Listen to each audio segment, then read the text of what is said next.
البدع والأهواء، أهل البدع العقائدية وأهل البدع السياسية. نقول بيننا وبينكم السلف، بيننا وبينكم الكتب، كان فيقول البدع بيننا وبينكم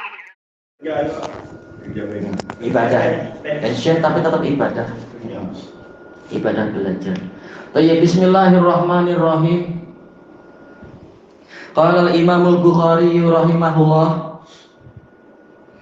al-babu tsamina asyar, bab yang ke-18, bab as-sholati fis sutuh wal mimbar wal khosyab. Salat di bumbung. Iya, pembahasannya boleh tidak salat di atas mimbar dan salat di atas kayu. Yang dibahas oleh Imam Bukhari adalah yaitu boleh untuk sholat dalam keadaan kita ini terpisah dari tanah. Yang penting apa? Tetap ada penghubung. Penghubungnya apa? Kalau atap ya jelas dinding-dinding itu atau tiang-tiang rumah. Demikian pula mimbar. Ini kaki kita terpisah dari tanah, tetapi tidak masalah. Karena apa? Sudah dihubungkan dengan tiang-tiang mimbar atau kayu-kayu itu. Yang penting hati-hati, rukuk sujud nanti susah di atas pokok. Di atas daun pisang. Cari kesaktian, cari popularity. Gimana boleh ikhlas kalau gitu ya? Masjid terbuka nggak mau. Wal khosyab, demikian pula misalkan di atas tonggak-tonggak kayu, entah gimana mungkin banjir lah atau apa kan, atau di bawah banyak ular, ya sudah terpaksa kita sholatnya di atas tonggak-tonggak kayu misalkan. Rumah kayu misalkan, betul.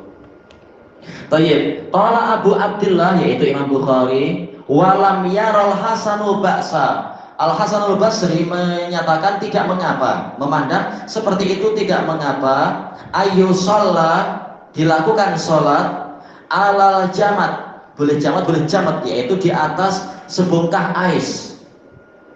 Jamat yaitu apa? Salji. Kan tidak langsung kena tanah kita, tapi tidak mengapa, sudah dihubungkan dengan saljinya itu. Wal qanatir, dan juga apa? Di atas jembatan. Yang penting jangan ada kendaraan lewat-lewat aja, sholat di atas jembatan, hati-hati.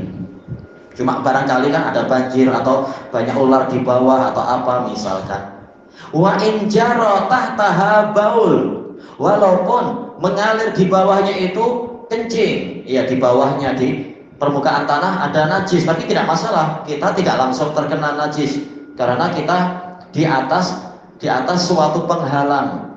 Kata Al-Hafidz Ibnu Hajar rahimahullah, ini menunjukkan bahwasanya sucinya tempat sholat dari najis itu tempat sholat yang langsung menempel dengan kaki kita istilahnya. Kalau kaki kita langsung terbuka, kalau kita pakai kasut ya kasut dan sebagainya. Tapi makanya yang rajih adalah boleh sholat di atas sejadah dan di bawah sejadah itu ada najis, yang penting tidak sampai tembus kan. Kalau tembus sama aja, nanti sejadahnya ternajisi. Atau apa? Kata para ulama, boleh seseorang itu sholat di atas bumbung kamar mandi yang najis di bawahnya, tapi bumbungnya suci, tidak masalah itu. Sebagaimana di beberapa tempat karena tanah itu mahal, sholatnya itu masjidnya itu dibuat di lantai 2. Lantai bawah adalah tempat orang mandi, orang kencing, berak dan sebagainya. Itu tidak masalah. Karena apa? Sudah dihalangi oleh bumbung bilik air. Lantai 2 sudah tebal kan, lantai itu tebal. Ini tidak masalah. Bilik air masjidnya itu di atas bilik air, tidak masalah. Baik. Di mana asar ini Al-Hafidz tidak menemukan, dan beliau tidak menyebutkan sama sekali asar ini ada di mana, baik di Fathul Bari ataupun di Taghliqut Ta'liq. Beliau tidak mendapatkannya itu. Jadi wallahu alam Imam Bukhari dapat di mana. Baik. Kemudian itu asar pertama, asar Al-Hasanul Basri. Au fauqaha, atau mungkin kencing itu di atasnya tapi sudah dihalangi oleh bumbung, yaitu mungkin apa? Masjidnya itu di lantai bawah, sementara di atas lantai berapa mungkin atau di atasnya tepat itu ada kamar mandi. Atau mungkin apa ya, seperti di flat-flat itu kita sholat di rumah kita, kalau kita rumahnya flat, tapi di lantai atas itu sudah rumah orang lain, ada kamar mandi lah, ada tempat berak lah atau apa, tidak masalah, sudah dibatasi dengan bumbung yang tebal. Tidak ada alasan untuk mengatakan oh itu najis. Yang penting tempat sholat kita memang suci dari rasa, bau, warna, dan zat dari najisnya itu. Kemudian au amamaha, atau di hadapannya bahkan. Idza kana bainahuma sutra, apabila di antara keduanya ada sutra, ada semacam langsir atau pembatas dan sebagainya.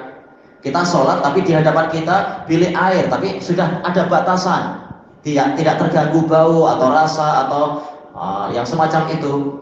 Intinya kita terpisah dari najisnya, maka ini sudah cukup. Semakin jauh semakin baik, tapi kalaupun tidak mampu kecuali seperti itu, ini pun sudah sah. Wa shalla Abu Hurairah ala saqfil masjid bi sholatil imam.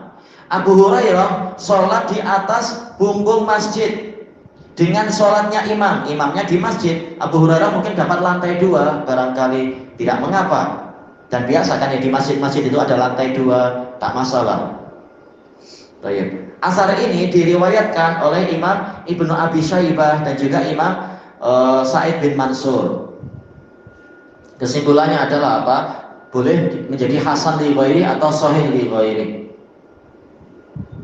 Apa yang menjadi sisi pembahasan? Yaitu Abu Hurairah kakinya tidak langsung menyentuh tanah, tapi ada di lantai 2, tidak masalah. Kemudian wa shalla Ibnu Umar ala salaj. Ibnu Umar sholat di atas salji. Nah, ini juga Al-Hafidz tidak mendapatkan, makanya tidak dinukilkan di dalam Fathul Bari mana asalnya, diriwayatkan oleh siapa ini. Demikian pula dalam Taghliqut Ta'liq, Al-Hafidz cuma menyebutkan adapun asar Ibnu Umar dah titik, tidak ada, beliau tidak menemukan sampai akhir penulisan kitab Taghliqut Ta'liq, beliau tidak menemukan asar ini di mana. Sayangnya Imam Bukhari tidak menyebutkan, sehingga kita tak tahu ini asar ini sanadnya mana, kita tak tahu. Tapi tak mengapa, inti fikihnya tidak masalah, yaitu sah, yang seperti itu sah. Tayyib. Ini bukan hadis Nabi, ini referensi kepada ijtihadi Hasan Basri. Iya, jelas. Ini asar-asar ini adalah ijtihad para salaf yang disebutkan di situ. Dan kata Al-Hafidz, asar-asar yang disebutkan ini menunjukkan inilah yang dirojihkan oleh Imam Bukhari, kalau tidak ada bantahan dari beliau sendiri. Jadi Imam Bukhari berpendapat boleh untuk sholat di atas sesuatu yang memisahkan antara kita dengan bumi. Dalilnya apa? Nanti dalilnya di dalam hadis nanti yang akan disebutkan itu. Oh, tapi sudah lama ya kita ya. Besok aja lah, insya Allah besok malam. Hadis yang ke-377 kita lanjutkan pada pertemuan yang akan datang insya Allah. Yang ini bukan hadis, ini asar-asar. Ya, asar-asar para salaf. Ijtihad. Kalau sesuai dengan hadis marfu', alhamdulillah, kalau tidak ya seperti ijtihad yang lain. Boleh diterima, boleh ditolak. Ilahuna wallahu a'lam. Subhanakallahumma wa bihamdika la ilaha illa anta astaghfiruka wa atubu ilaik. Walhamdulillahi rabbil alamin. Jazakumullah khairan. Oh, tayyib, ada tambahan sedikit. Al-Hafidz di dalam Fathul Bari tadi anak buka, beliau mengatakan ini semua bantahan kepada sebagian ulama yang melarang seorang makmum itu lebih tinggi daripada imamnya. Yang boleh, yang betul apa? Boleh. Sebagaimana imam boleh lebih tinggi dari makmum, makmum boleh lebih tinggi dari imam. Tidak masalah itu. Yang macam Syiah dia korek tanah. Imam korek tanah, imam dia sembahyang di rendah.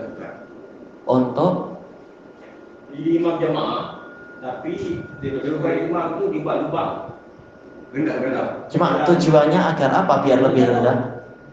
Ada gambar? Iya, tapi untuk apa? Masalah sah tetap sah, nggak masalah. Cuma kalau memberatkan diri lebih. Satu kaki lebih kurang. Ya, wallahu a'lam.